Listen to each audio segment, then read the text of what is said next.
Welcome to Crossroads Online. We're looking forward to engaging with you today. If this is your first time joining us and you have any questions, need prayer, or you just want to get connected, fill out the online connection card in our description.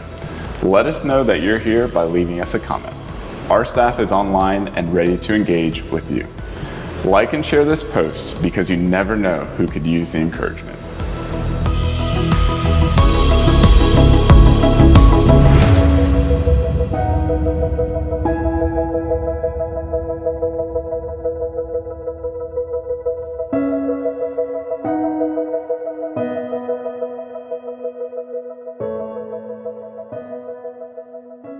Well, good morning, Crossroads. Let's worship.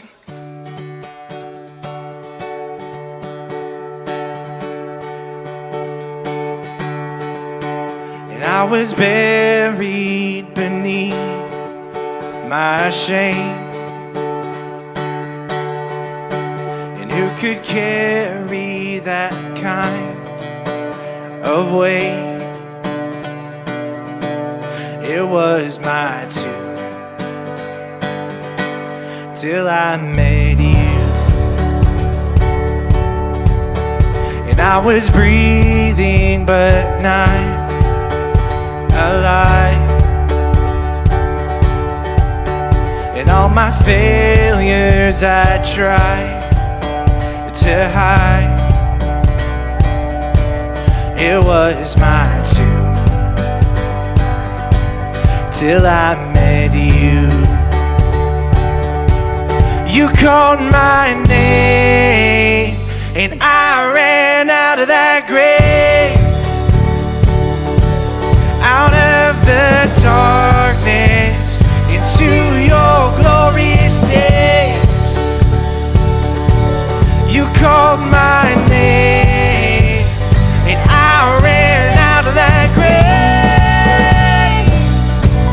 out of the darkness, your glorious day.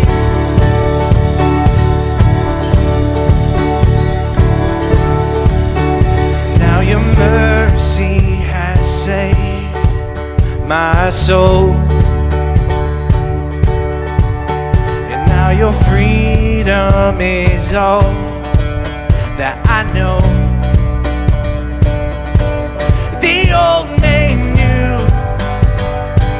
Jesus when I met you. You called my name, and I ran out of that grave, out of the darkness, into your glorious day. You called my name, and I ran out of that grave,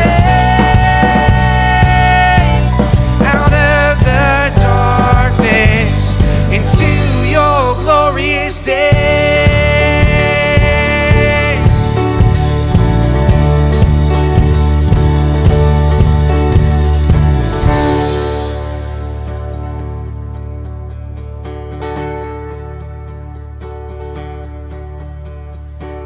I needed rescue, my sin was heavy, but chains break at the weight of your glory. I needed shelter, I was an orphan. Now you call me a citizen of heaven. When I was broken, you were my healing. Now your love is the air that I'm breathing. I have a future, my eyes are open, 'cause when you called my name,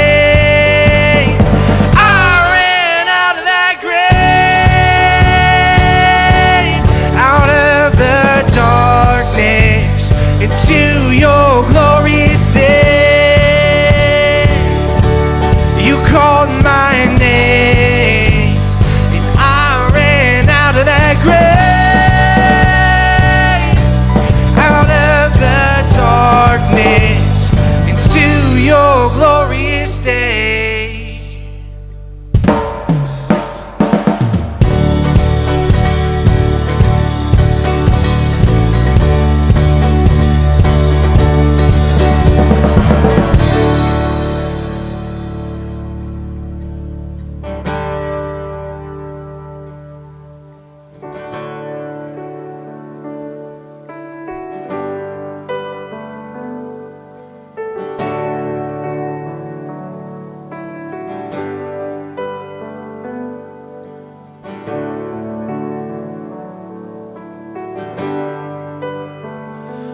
great the chasm that lay between us, how high the mountain I could not climb.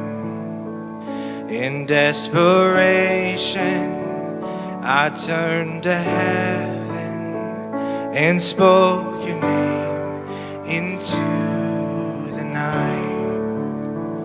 Then through the darkness, your loving kindness tore through the shadows of my soul. The work is finished, the end is written. Jesus Christ, my living hope. Who could imagine so great a mercy? What heart could fathom such boundless grace? The God of ages stepped down from glory to wear my sin and bear my shame. The cross has spoken, I am forgiven. The King of Kings calls me his own. Beautiful Savior, I'm yours forever. Jesus Christ, my living hope. And hallelujah, praise the one who set me free. Hallelujah, death has lost its grip on me. You have broken every chain.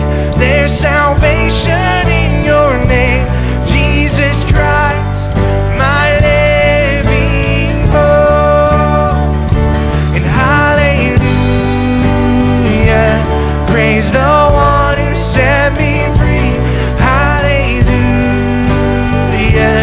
death has lost its grip on me. You have broken every chain.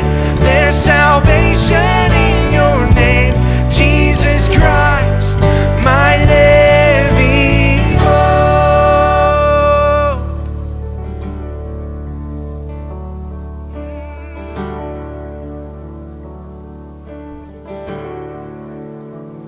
Then came the morning that sealed the promise.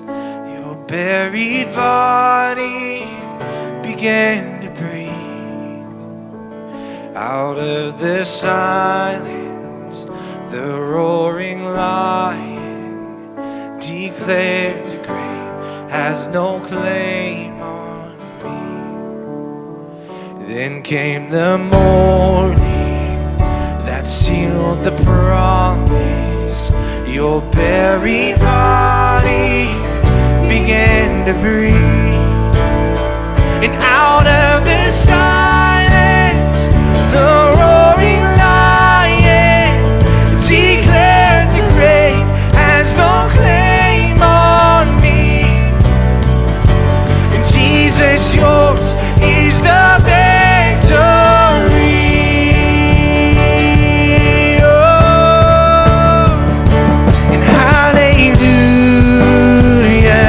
praise the one who set me free. Hallelujah,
Hey, well, welcome to Crossroads, and thanks for being a part of what we're doing here this morning. As we've shared before, please just share the streaming with other people so they can know what we're doing here. I think that's just an easy way for us to invite people. You can just share it on your Facebook page, and then all of a sudden, maybe 2 or 3 of your friends might pop on because they see that you shared it, and might be good for them to watch this. So we'd love for you to do that. I want to also say you just watched the bumper for our next series. And so we're starting a series next week called 316. And it's based off of the most familiar and well-known and well-cited verse in the entire Bible, John 3:16. And so we're going to be looking at that kind of chunk by chunk. And I believe that by doing that, like next week we'll just look at the 2 words for God. Then the next week we'll look at the word so loved. And we're just going to take it a little bit at a time. And I believe that if we do that it will change us personally. It will change the way we look at our community, the way we look at our family. It will change everything for us. So make sure that you're part of that with us. That starts next Sunday morning. We'll be sharing the trailer that we just shared with you in the bumper. We'll share that on social media this week. So maybe you can just post that or share it in some way and let people know that we're starting that next week and they might want to join us. Also, on the last Sunday of this month, September 27th, we are celebrating as a church our 30th birthday. Can you believe that? 30 years old. 30 years old. So excited about that. And so it'll be much like what we have been doing on Sunday mornings. We'll be outside. Except that we've invited Pelicans Snowball to be with us. And so there'll be free snowballs for everybody who's with us on the 27th after our outside service at 11 o'clock. So, man, join us for that and come hungry and grab a snow cone. And, it's all free. So make sure that you're with us for that. And then last, we start groups this week.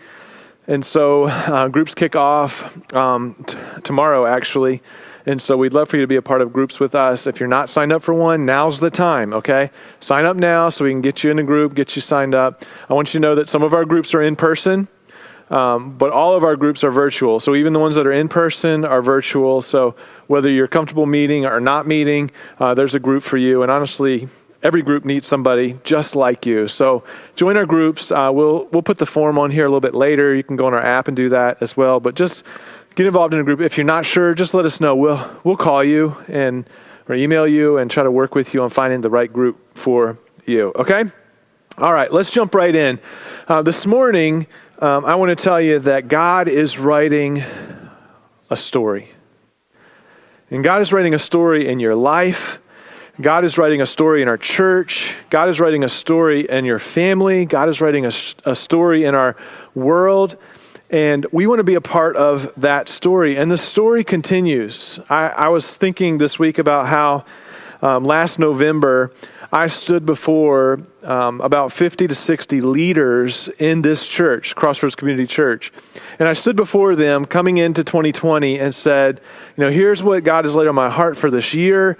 I just laid out the vision for the year. It was all kinds of different things. I went through every sermon series. I went through every event that we would have, every theme, every mission idea that we were going to, everything that groups was going to be doing. I laid it out really clearly of what 2020 would look like. And then we started in January, if you remember being a part of that with us, we started a series called Seek. We wanted to start the year off, 2020, just preparing our hearts for what God was going to do, the story that he was going to write in 2020. And so we prayed together.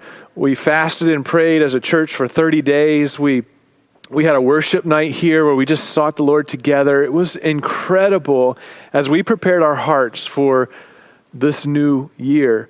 In February, I started a series called Living Through a Bad Day. It was a study on the book of Job, probably one of my favorite studies that I've ever done at this church. I loved it. We went through it chapter by chapter through the book of Job, and we learned from him how to live through a bad day. I had no idea, guys, no idea what was coming. I had no idea what would be happening at the end of February and then into March.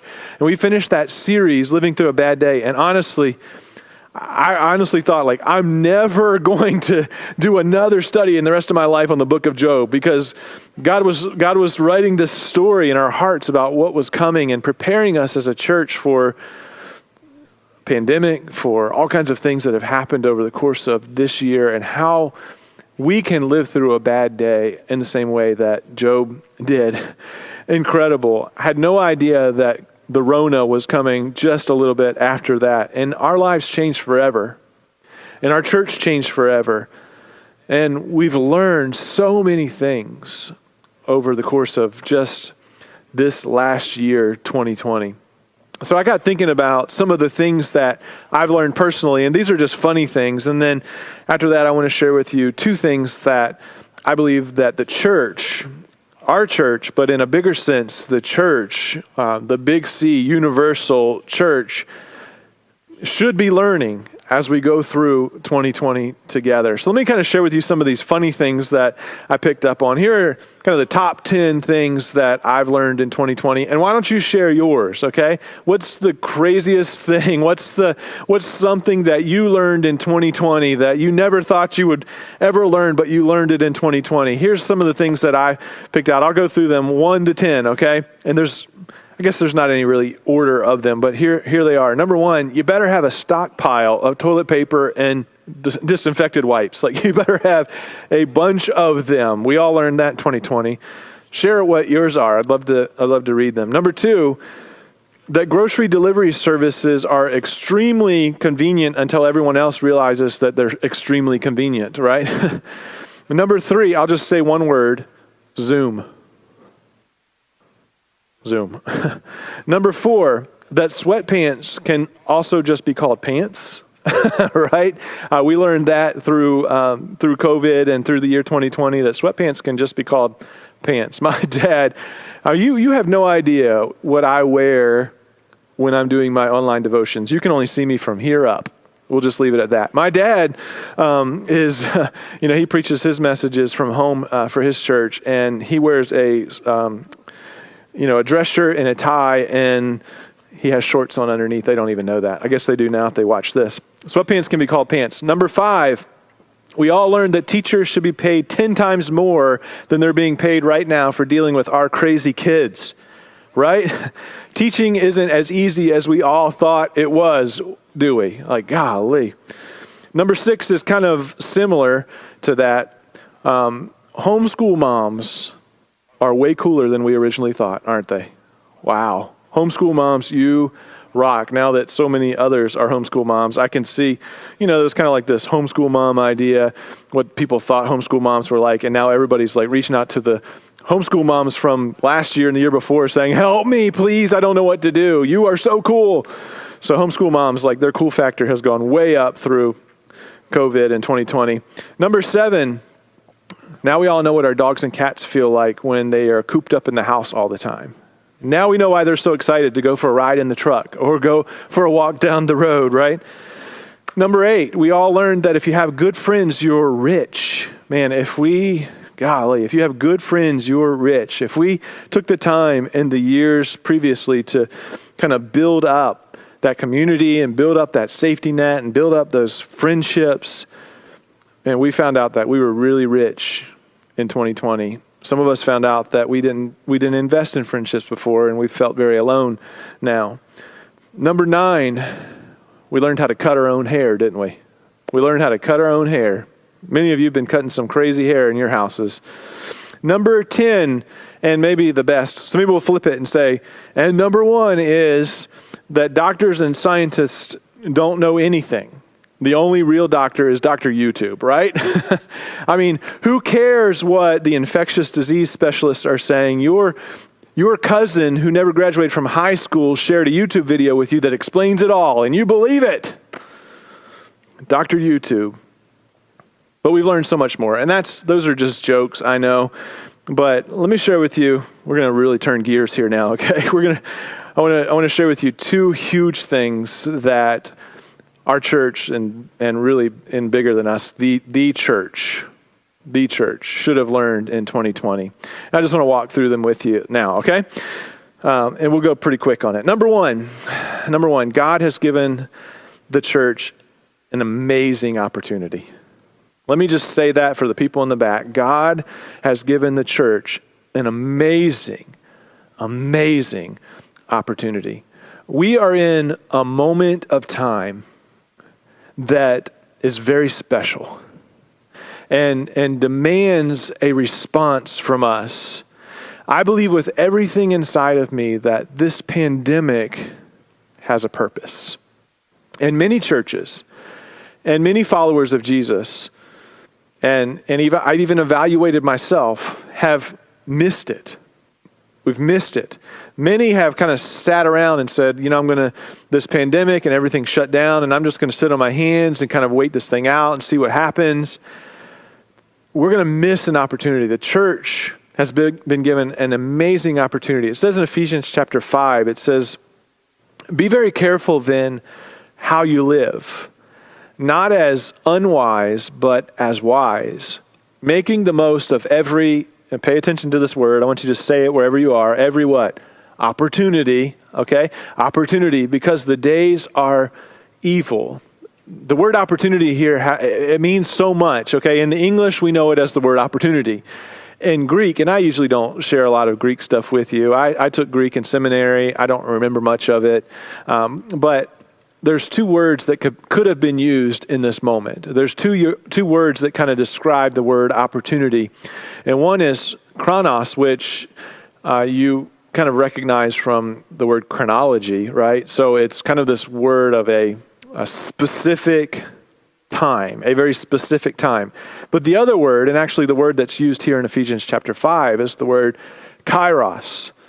It's a different kind of opportunity. It's a critical, it's a special, it's a perfect, it's a passing, opportune moment.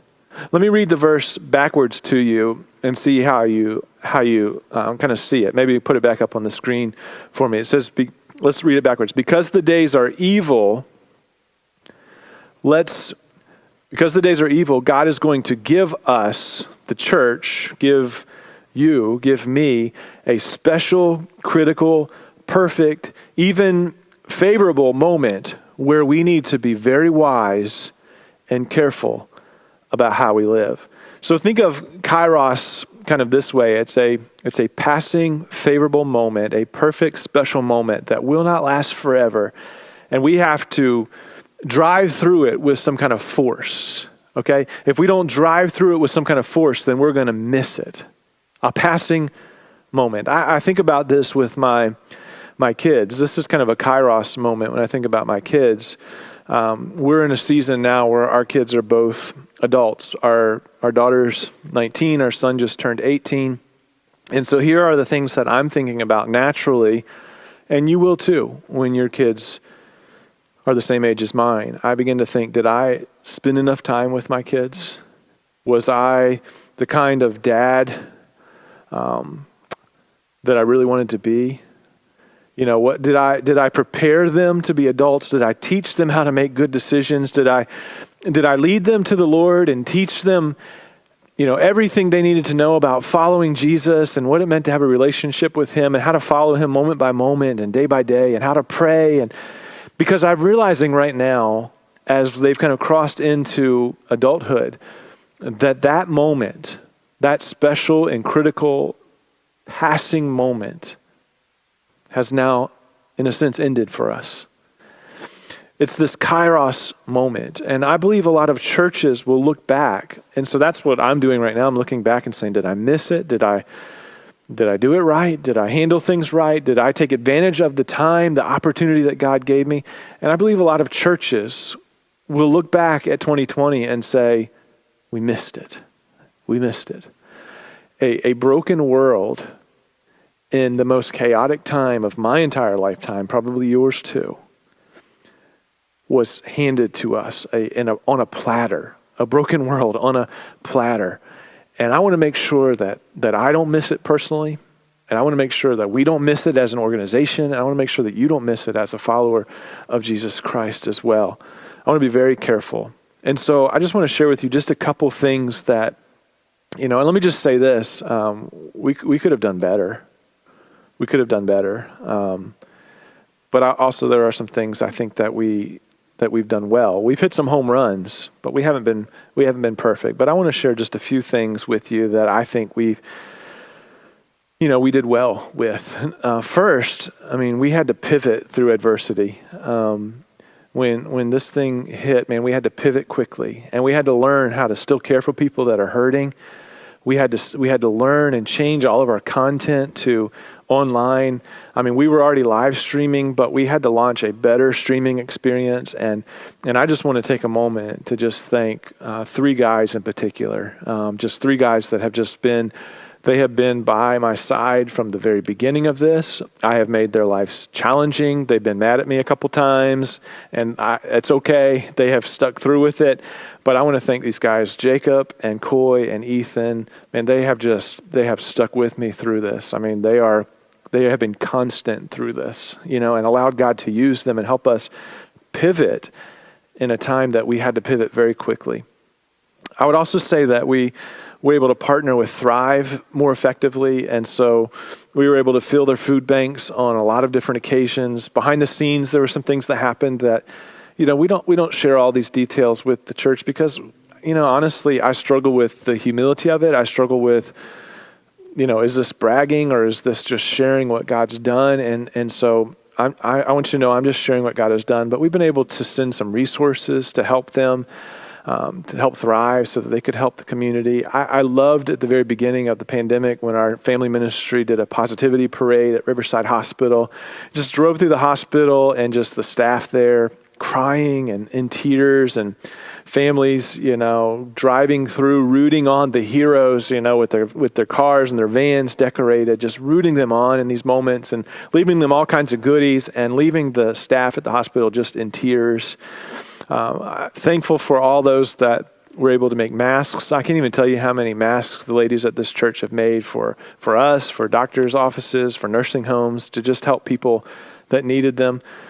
We became aware of 100 children in Newport News that were homeless, that when school let up, the school system did very well with continuing to feed families that were on reduced lunch. But there were 100 kids in Newport News that the school system just had a really hard time keeping up with because they were homeless. And Link, which does Port, and we do some other things with them, Link was able to keep up with these families. And so Crossroads was able to feed packed 100 lunches for homeless children from the time school let out all the way through the summer. That's incredible to me. So, we don't put those pictures online. We don't say, look at all that we did. I'm just sharing those things with you so that we worked really hard as an organization to grasp the Kairos moment that was in front of us.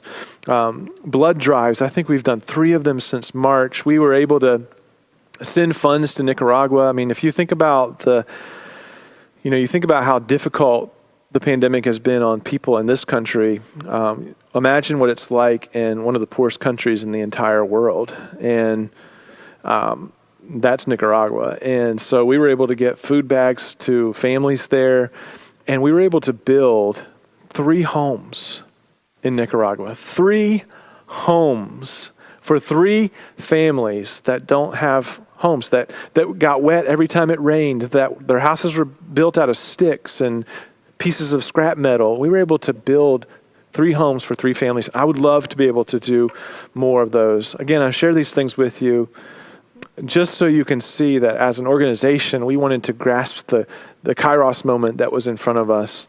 There's a school supply drive that we started a couple weeks ago, just becoming aware of some families in Newport News, that needed help with school supplies, and kind of launching that here, and you guys, donating school supplies and donating funds to the Education Foundation of Newport News so that school supplies could be purchased for these kids. Man, you guys are incredible. And I think probably one of the highlights of my entire summer has just been, our connection with Calvary Chapel, Newport News. By their invitation, they invited us to be a part of some prayer that they were doing for unity.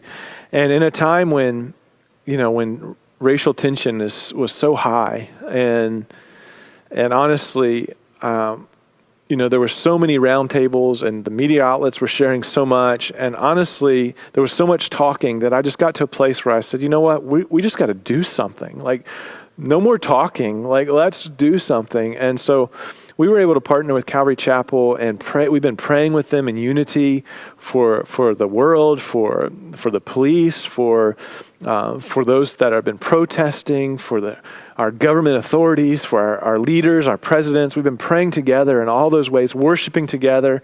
I mean, last month, our worship team and their worship team joined together and led worship at a prayer event. It was just incredible. A baptism that we did with them this summer in the York River. I mean, oh my goodness. If you were part of that with us, it was incredible. I have loved the new friendships that I've gained at Calvary Chapel, Newport News. And again, all of these were just parts of, are we gonna just kind of sit on our hands and just watch this moment pass by in front of us? Or are we going to grab a hold of and drive through with force this kairos, critical passing moment that God has given us, this amazing opportunity? Are we going to do something about it and with it? Or are we just going to kind of wait on it? And I know that we could have done so much more. And I know that there were some things that I wish we could have done that we weren't able to do. But I can lay my head down at night as the leader of this church and say, we did a good job grabbing a hold of the opportunities in front of us. And I would challenge you, don't miss it. Don't miss it. Be a part of what's going on in your neighborhood. Be a part of what's going on in your church, whether it's this church or another church and you're watching us this morning. Be a part of what God's doing. Don't miss the opportunity right here in front of us right now. So we've learned that in 2020. And then second, we learned this, and last, that the church is not brick. The church is not brick. The big question that's been asked, the lesson, I think, of the church all along through all this has been, do we see the church the way that Jesus sees the church? Because the church is not brick. We're not building cathedrals. You've never heard us say, our greatest value of our church is to build buildings. We aren't building buildings. We're building the church.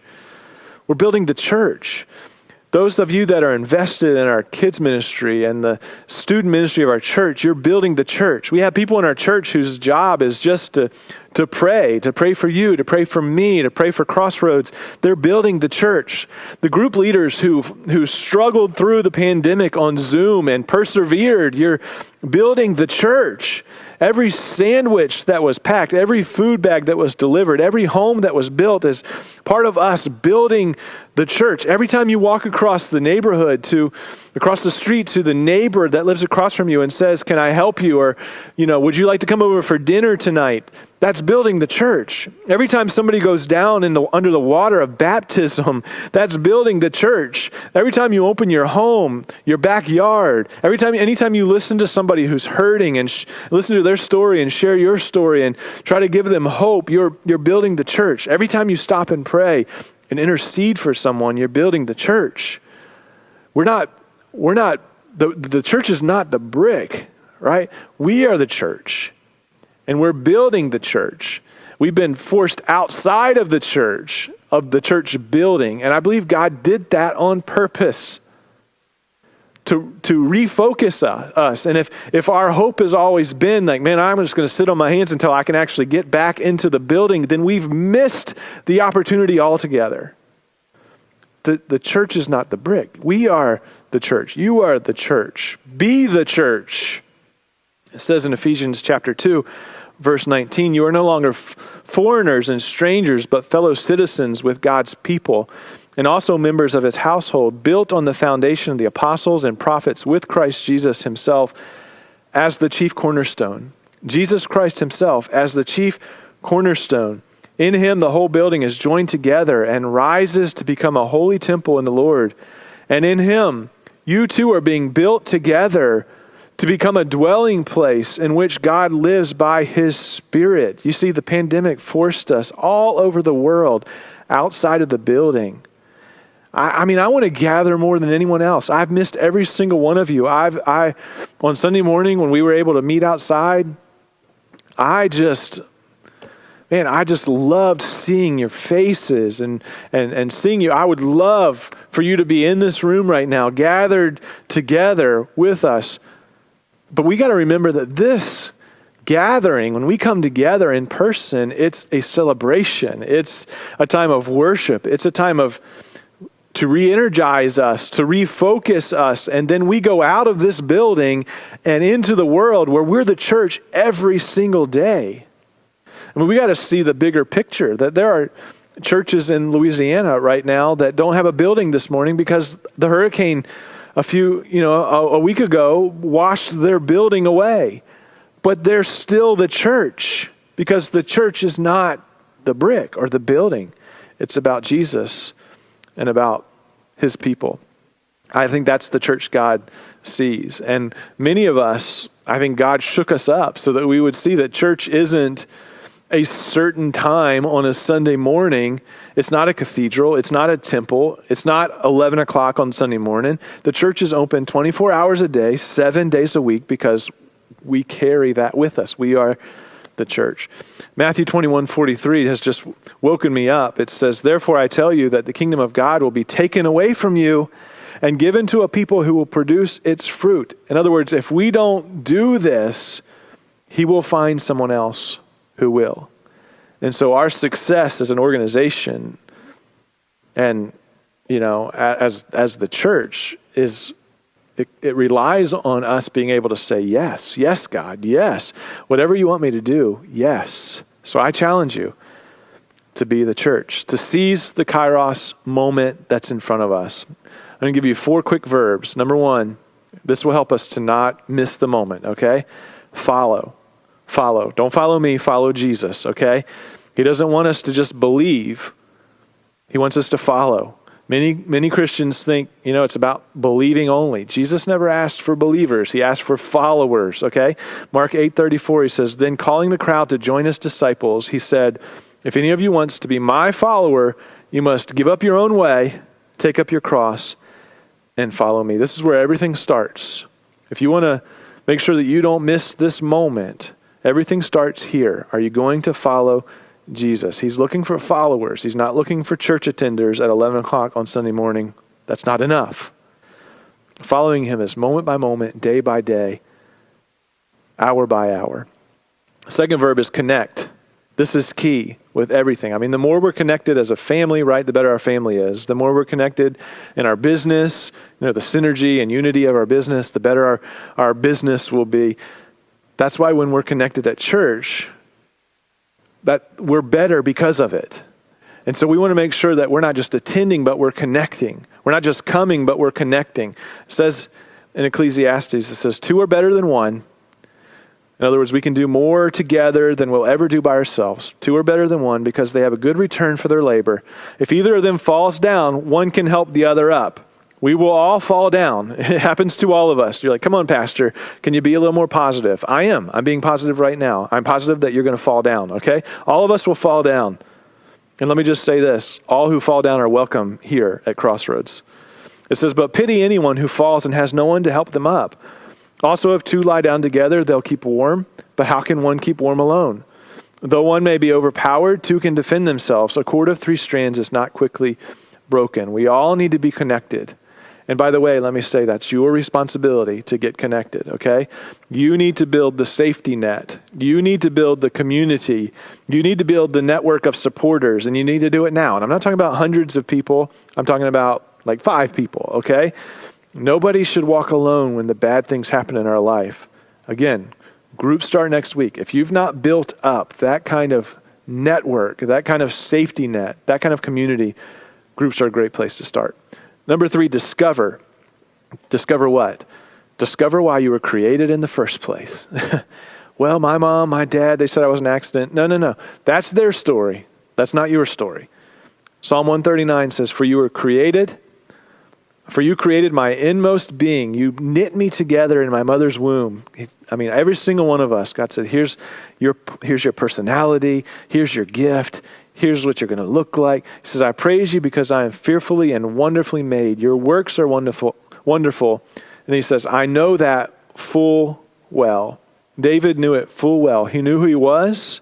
He knew why he was created. I want you to know who you are, and I want you to know why you were created. God knows every second, he has every day of your life numbered in a book before it even happens. That's how intentional your life is. So go on an exploration, right, and of why you were created. I'd love to help you do that. And then number 4, serve, a verb that makes so much difference. We've got to serve. I think the happiest people on the planet are the people who are doing something that make a difference. If you don't believe me, just ask them. Don't take my word for it. Ask them. 1 Peter 4:10 says, each of you should use whatever gifts you have received to serve others as faithful stewards of God's grace in its various forms. Forms meaning whatever God has put in you. I love this next verse so much. It says in John 15, this is to my Father's glory. Okay? So we can say, this makes God happy. Wow. That you bear much fruit, showing yourselves to be my disciples. As the Father has loved me, so I have loved you. Now remain in my love. If you keep my commands, you will remain in my love, just as I have kept my Father's commands and remain in his love. Some of you right now, you feel a void, a hole in your life. That hole will never be filled with money or vacations or relationships. Look what it says. I love this verse, verse 11. He says, I have told you this so that my joy may be in you and that your joy may be complete. Our joy is complete when we are making a difference, when we are allowing God to use us to make a difference, to serve in the way that he's called us to. Try it, just try it, and you'll see. So follow, connect, discover, and serve. Don't miss it, guys. Don't miss it.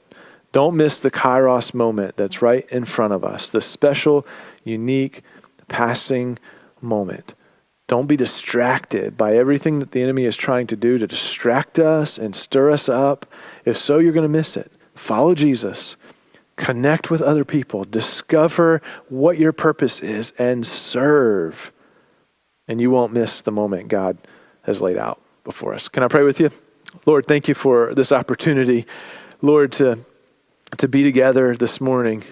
But Lord, help us even greater to see the opportunity that you've laid out before us, that we want to be able to lay our head down at night and say, we did not miss this opportunity that you laid out on a platter right in front of us as an organization, as the big church, and as followers of Jesus, the church, in our neighborhoods and our communities. Lord, help us to do the things that you've called us to do, to seize this moment. It's not too late. Maybe we've been sitting on our hands. Maybe we've just been waiting this thing out. But now you know that God has a plan, God has a purpose in this moment, and we're not going to miss it. So join us in it. In Jesus' name, amen. Just want to challenge you a little bit in all of these ways. If you're not a follower of Jesus, I would love to challenge you. Maybe you want to kind of step up how you're following Jesus. Maybe you've not quite been following Jesus the right way. If you're not connected, we'd love for you to, what can you do to get connected right now? You can join a group and start this week. Discovering, go on a excursion of trying to find out who you are and the purpose of your life, and then serve, man. Just begin to serve with us, and you can start doing that. We've got all kinds of different ways that we can help you know how to serve, and you can see all of those opportunities right here in the comment section for you to jump on and be a part of that with us. Let me also say this as we go. Families, you probably don't know this, or hope that you do, that weekly we have a Sunday experience for your kids. You can follow Crossroads Kidsmen on Instagram and Facebook at Crossroads Kidsmen. You will find a link for the service to watch and learn about Jesus on their level. I mean, this is a great service for your kids. This is a great way for you to keep them connected in this time. At our live service, if you're here on a Sunday morning, just stop by the tent. We've got some packets for you to pick up, for some weekly things for you to do and experience. And again, you can download all that material on our app, under Connect and then go to Kidmin, and it's all right there. But you've got to follow social media. You've got to be paying attention and staying on task and seeing all the things that's going on, especially as we're rolling into the fall season here. So again, follow us online. We'll put the links and stuff up there for you to find. You can see it and just be a part of what we're doing for our kids as well. All right. We love you guys. I want you to have a fantastic week, and we'll see you next week. Thank you. Thank you for joining us online at Crossroads Community Church. If God was speaking to you and you made a decision to follow Jesus or to recommit to Him, or you just want to know more about what it means to have a relationship with Jesus, let us know by filling out the online connection card linked in the description. Make sure to follow us on social media and download our app to stay updated on everything that's going on. We're going live throughout the week for prayer, worship, and encouragement. We'll also share projects and responses to the needs of our community in the days and weeks ahead. You won't want to miss out. We love you, and we'll be back here next week.